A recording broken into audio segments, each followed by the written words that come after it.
Hallo, mein Name ist Wenke. Wir sind für PITCAM hier bei der Band Trivium mit Matt und mit Paolo.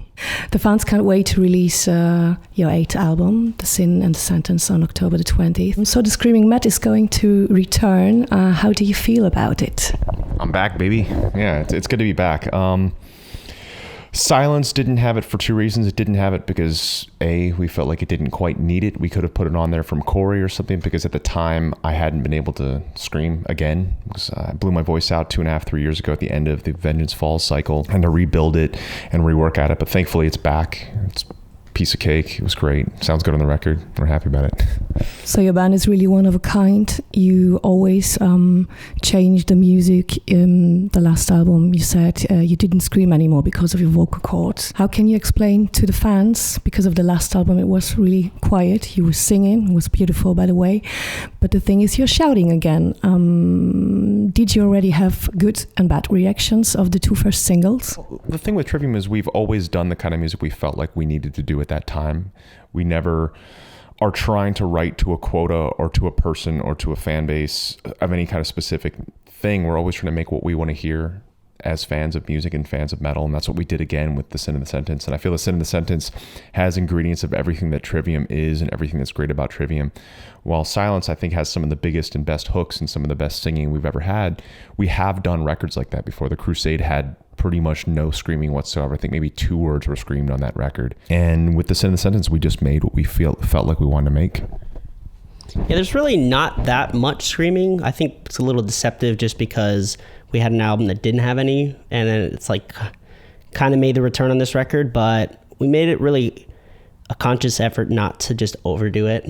I think just to throw screaming into parts would have been kind of, I don't know, it would have made it feel very forced, and we can put it into our music again, and we use it when we need to. The Heart From Your Hate has no screaming. One of the other singles that'll come out eventually has no screaming, and I think we've really accomplished being able to do both, and we can kind of pick and choose which tools we want to use from what we are capable of doing.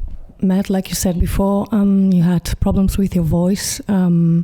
What did you do to get it back? And could you imagine to do something to work with Melissa Cross, the goddess of scream? I've taken lessons from Melissa Cross back in the Crusade, and it was great. Probably took like 3 or 4 lessons. What my vocal teacher and I, Ron Anderson, and I determined was that I was definitely screaming incorrectly for about 15 or 16 years and singing incorrectly for 15, 16 years. And that's something that any vocal teacher I would have went to didn't really notice. So like I've seen other vocal teachers over the years, and that's something that we didn't really determine until my voice blew out. So when it blew out, there's only a handful of things you can do, and the only option for me was to rebuild it and to rework at it. So when we're off tour, we all practice religiously, and something that I really do is I sing all the time, 5 days a week. It's like 2 to 4 hours a day of singing, no matter what. And that's something that we all really take seriously with our craft, is we put the time into our band. So when I knew it wasn't right and we had to take time off, I never want to have that feeling again. So that's why we put so much time into everything. That's why I make sure when we're off tour, I practice so much for singing and screaming, so when it's time to go on tour that it's easy. And that's why we put the time into it. Melissa was awesome. She's got some amazing students, but I've been a really dedicated student to my teacher, Ron Anderson, who Matt from Avenged Sevenfold actually put me in touch with. And that's who he's been training with since he had his vocal issues back in like 2003, 2004. You began to be a member of Trivium at the age of 12, is that correct? 13. I think I said 12 forever, okay. But I realized it's 13. 13. But do you have any tips for really young, ambitious musicians to say what can they do and what do they have to expect, and what do they have to practice to be really a rock star? Because it's really hard work, and most of the young people just say, oh, I can play the guitar and YouTube and everything, but what is the reality? What's funny about the last thing you said is we've met a lot of bands who just say that. you have to practice. You have to take your craft seriously. You have to be good at what you do first and foremost. You can have fun on tour and you can party and all that stuff, but if you're not performing as well as you can for your fans and you're relying on backing tracks, or there's multiple laptops set up behind your drum riser because you can't sing or you can't play as well as your records are, then you're doing something wrong. So it's all about being a great musician first and a great band first. You just have to really be ready to fail a lot. I think people don't really consider that, your first attempt at playing music might not be the right thing, or might not be the first thing that succeeds, and it takes time, and there's no time frame to it. It could be a couple albums in before you take off, or maybe the first 6-7 years is just you playing. You have to get your time in before sometimes it connects. And all I could say for young kids is that you need to practice like, that day is going to come, because eventually if you luck out and you have your moment, you're going to be ready. If you have, I don't know, someone comes to your show, that could maybe be that big break for you and you're not prepared, that could be your only chance. And you don't get a lot of second chances in music. You've already performed with your idols like Iron Maiden and Metallica. Do you still really have goals or a wish list with who you would really like to go on stage? I mean, you had the opportunity to play with Korn because of illness and with Machine Head, but do you have other wish lists? Yeah, we play with a lot of bands, and I'd play with any of those bands again. The festivals we play are usually a great chance to see a bunch of bands you may have never had the chance to see or play with. And so that's sort of been a nice experience for us. And, anytime you can see Iron Maiden or Metallica or play with them, it's incredible. I don't know who else we could really play with at this point that we haven't. We played with Emperor, which I thought would never happen because they weren't a band for a while. So that was cool. Yeah. And that at your young age.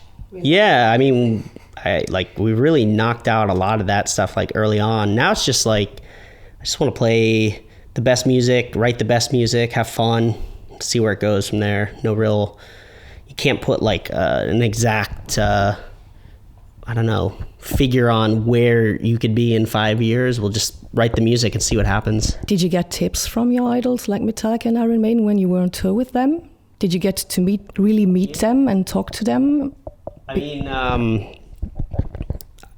Maiden invited us for drinks after a couple shows, so that was cool. That was kind of I guess it wasn't intended as a lesson, but just sort of always be cool with bands you tour with, no matter who you are. And that was very nice of them. That was 2006, and we're opening for those guys, and they don't have to invite anyone out to have a drink, but I think it was really nice, and it always just reflects well on bands when you can take care of the bands that are out with you, appreciate people supporting and touring with you, and just being able to put on a great show every night regardless of anything.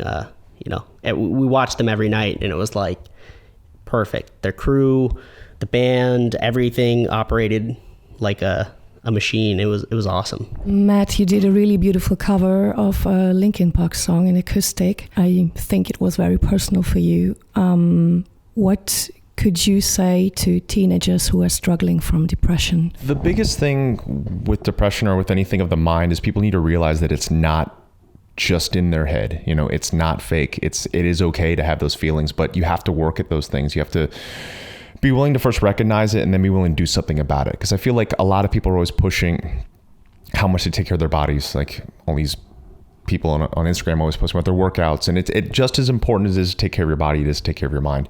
So the first couple steps is recognizing that it's okay to feel like that, and then trying to find help, whether that's therapy or friends or finding a creative outlet, and definitely not just sitting there and sulking in it. But for us, we're thankful that we all have the outlet of music, and then we get to be with our bandmates and do that and share that with fans. That's the most important thing, and the most important message about this band is that even though topically the songs can be dark or intense or seem or just flat out be angry, it's always about getting those emotions out of yourself and putting it into something positive, putting it into something creative. And yeah, absolutely. When that happened with Chester, like I still have no words to really describe it. So the only way was to do that song. And it was actually Corey's idea. He texted me. He's like, hey, this would be the perfect song for you to cover. You should listen to this and read these lyrics. And it was perfect. It's really hard to say, anything about Chester or like Chris Cornell. You don't really expect that to happen. I guess if anything, it proves that there's no amount of money or success that can make things that are just, part of who some people are. Depression is not always caused by outside things. Some people just are wired differently, take people serious. If your friends are having problems or seeming a little off, definitely look out for them. If you're feeling that way, I definitely tell people, that's the most important thing. I think living with that like sort of dark, sort of inescapable thing in your head, is not sustainable, and you need to tell someone, whether it's a professional or friend or family, they're there for you, and it's might feel awkward, and it's on those friends to take them serious and help them. What was the greatest moment of your career so far? And do you have any awkward situations you had getting on stage? We had a weird, I guess this before the greatest thing. The weirdest thing happened on this tour, the Run to the Hills thing. Oh, that sucked. This is very, all right, so we always, on our headliners, we always play Run to the Hills before we play our set. And we have like a click track that we play to. And it's in the click track to start the show. And something happened to where we started to play the show, but instead of us starting Run to the Hills, someone else started Run to the Hills out front. And so we had this like 10-minute thing of trying to get the right Run to the Hills to start, and we had to keep stopping it. Hours, and they start that one again. So we had like 10 minutes of like it would start and then would stop, and like no one could get on the same page. It was really bizarre. It was a really bizarre experience, and it was like as Spinal Tap as you could get. Yeah, it was so dumb. So the crowd knows that Run to the Hills means Trivium. Yeah, it was really awkward. And then that one started, and then... How many people have been waiting for you then? These 10 minutes? I mean, this was show. like a little sold out show, and it was really bizarre. That was annoying. It was pretty funny. A lot. Like, it's funny after the fact, but you're just kind of like in the moment you're just like laughing at like how stupid this is, but whatever. Like if we had to go out there and play without our click tracks, we would have done it. Yeah. That's Highlight moments. Man, there's been so many. Just putting out a record is a massive achievement. To like actually finish a record, release it, to tour on it. So this is going to be our 8th record. I feel like each one is a real peak moment for us just to be able to put that out. We've had many great shows, playing Vakken open air again. This is our 3rd time. To be able to do a festival like that more than once is amazing. Do you really have one favorite song of the new album? And which one and why? It kind of like switches a lot. I've listened through to all of them. I think like the last couple days I've been listening to Betrayer a lot, which is one we're going to play on the tour. Yeah, I don't know. Like maybe it's because we're about to play it on the next tour. But I've kind of been listening to that one. But I'll like listen through to the record every couple of days just to kind of keep it fresh since we're doing press. And it's really hard to pick one because like when I listen to one song, I kind of want to listen through to all of them. They all feel like they complete each other. So, but yeah, Betrayer would probably be right now. Yeah, mine's the same. Which is funny that it's probably Corey's too. We all of our brain is always on the same wavelength. Paolo, is it true that you at the beginning wouldn't want to be a band member of Trivium, but then Machine Head came into your mind before touring? They needed the bass player. You said, I'm not sure. Yeah, I mean, I just offered to go out and tour because they didn't have a bass player set at that point. So it was sort of like kind of a trial, I guess, to see if, I fit and if they liked my playing and vice versa. And it's like perfect scenario. And you can't pick a better first tour than touring with Machine Head in the States. It was the shirt you're wearing on that tour. It's a car. Oh, yeah. My other ride is your mother. a cheap shirt. The first label you had was in Germany. Do you have a special relationship to Germany? I mean, absolutely, due to the fact that we were signed to a German label first, and it's really cool that Trivium, Heaven Shall Burn, Caliban, and Between the Buried and Me all started off on the same tiny independent label, Life Force. Really cool. You had so many really cool things going on in the last years. You had so many titles, winning titles. You toured with so many bands. You even made music for Hollywood movies. Do you still have any big dreams, what you want to achieve? Okay, you are doing really great albums and everything, but besides that?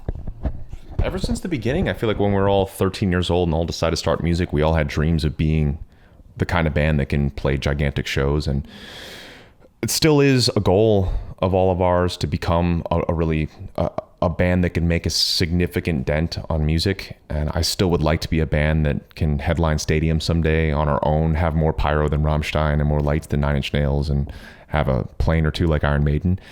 If that doesn't happen, at least I know that we all put everything that we could to hope to make that happen. Like, we definitely put the work into it. I think even just be able to play music for the rest of our lives is an achievement and a goal, but hopefully we can headline stadiums someday. That'll be nice. I guess for me, it's just like, as long as I can write music that makes me happy and, you know, we can tour continuously, like whatever 10, 20 years brings, I don't know, like there's so many bands that never made stadium level that mean more to me than a lot of stadium bands. You know, I'm, aside from Metallica and Iron Maiden, like when I start really getting into the list of bands that have really like been the foundation for me, you know, some bands didn't exist that long, and or some bands just, you know, for whatever reason, it just no one knew about it, but I knew about it and it really inspired me. So like if our music can have that effect on a lot of musicians and people, and they can use it for a different outlet, I'm very happy. And whatever comes, I think we'll all be down to just making great songs and the right timing and, you know, crowd just kind of getting it. You know, that's pretty much how we've gotten here. It's like we make the best songs we can, and we'll just have these moments where it connects. Like In Waves was one of those moments for us here in Germany. You couldn't have said like when we were making that record, like this record is going to definitely work in Germany for some reason. It just happened, and that's how we kind of just go forward. And we don't let like I don't know, we don't let things like, oh, we have to be this size by this record get into our mindset, because I think you would start writing weird music, you know, and kind of lose the plot. I was asking Mark Tremonti years ago about the rock music in the US, because here in Europe it's absolutely normal that you have band shirts, that you have posters on the wall, but in America it's something else. Is there really for you a huge difference from the American crowd and, for example, the German crowd? Well, when it comes to like a Trivium show, I would say it's definitely not that different, but we come out of, you know, coming out of metal, not rock as much in the States, but metal for sure. It's a lot more of a diehard fan base, and it's really a lifestyle and culture. And I think that's the one thing that's great, is that metal music around the world seems to have that no matter what. And in Germany, yes, I think being in a rock or metal group can be more of a mainstream thing. You see band shirts everywhere you go here. In the States, it's not, rock music is not driving the culture at the moment. But I think for us, it's like we don't really, we haven't ever come from that. So like we've been in this scene that's kind of like, it's underground, but then, you know, there's certain bands, and we're very thankful that we're one of them, that kind of exist in between, where kind of in between the metal and rock scenes, and we can get exposure on big rock festivals, but we can play, you know, with Arch Enemy, like the tour we have coming up in the States, and we can sell a few thousand tickets in different places. So you have to kind of, in the States, you have to be everywhere. You have to be on rock festivals, you have to be in metal circuit, you have to be on radio, and everywhere all at once. I mean, because it's not like here where you can kind of just metal. That's why. Yeah, that's why it's we different. love Wacken so much, because Wacken is just run by metal. You don't have to. They don't have to rely on getting like a commercially commercially successful radio rock band to headline it. It could be Emperor and it'll work and it'll sell out. And that's what we love about metal culture. But it's exactly as Paolo said, we do live in between those worlds. We are metal kids first. We're in a metal culture first. We are not rock people by any means, but we're a band that rock people like. So it's definitely metal first, metal culture first. And I feel like the culture's there. It's everywhere. It's just not as big in certain places. I think like one of our main goals is definitely to like bring that into rock a little bit, to kind of like expose people that wouldn't see that normally. That's one thing I love about the festivals in the States is like we can come out and we can just play really heavy shit. And they love it. And people are like, they just don't know about it yet. Yeah, it's kind of one of those things like, oh, like where's this stuff been? You know, they haven't been playing this music on my station. So like that's what we're trying to do. We're trying to corrupt people and bring them into metal. Talking about American big festivals, I read something about the Ozzfest and something about Sharon Osbourne and Iron Maiden. I really would like to hear your... Oh, the egging? Yeah, some people decided to egg Iron Maiden on their last day of Ozzfest, and we thought that was bullshit. So we obviously didn't partake. Didn't think it was real at first. We heard about it. From then on, every day, we all wore Iron Maiden shirts on stage every day, had Iron Maiden flags on our amps, and played the Trooper every day. And then people would try to be tough, but no one ever did anything. I don't remember his name. He was like a doofus. He like drove a golf cart past. They kept cutting us off with a golf cart to get sand at us. This was good. He would. I don't forget what his dude was. Yeah, he might have been on that show, but he would go up on stage and he'd make these rants about how all the bands on the second stage weren't shit, and like something about I don't even know what the hell it was he was saying. It was really dumb, but it was pretty funny because it was like we'd go up after him, it'd make us play harder. It was kind of like, it was really dumb because like I love Ozzy Osbourne and I love Black Sabbath and I love Iron Maiden, so that was like a really bizarre moment. But you know, we're 18, 19, and of course we're going to do whatever gets a rise out of people, and it's kind of a funny thing to do at the time. And then Iron Maiden brought us on tour after. So. Yeah, it all worked out. And then Ozzfest went away. Yeah. Forever. Yeah. Well, no, it's back. Ozzfest, not Fest. No, that was was big really thing. Good. That was yeah, it was stupid. I think everyone looking back. I don't even know who was responsible for it. So it was whoever was running the Ozzfest, but like it was like kind of dumb, and I think everyone like looking back, it's just kind of funny and kind of ridiculous, but like at the moment it was like, what the hell's going on here? Don't do that to legends. Like but you know what? Everyone that was a part of that, they're all rich. Everyone's good. Something you can tell your grandchildren. Yeah, definitely. People still seem to talk about it, so it's kind of legendary at this point. Yeah, we supported Iron Maiden. The egging. Actually supported them.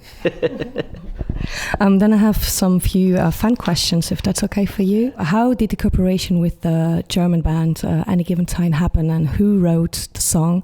And did you actually meet in the studio, or was it over internet? We did some shows with those guys, and we found out that they were fans of the band, fans of Trivium, and obviously with us getting into that band, we definitely big fans of them as well. Amazing band. It was actually through our set carpenter, Marek. He worked for us and is good friends with the guys in Any Given Day.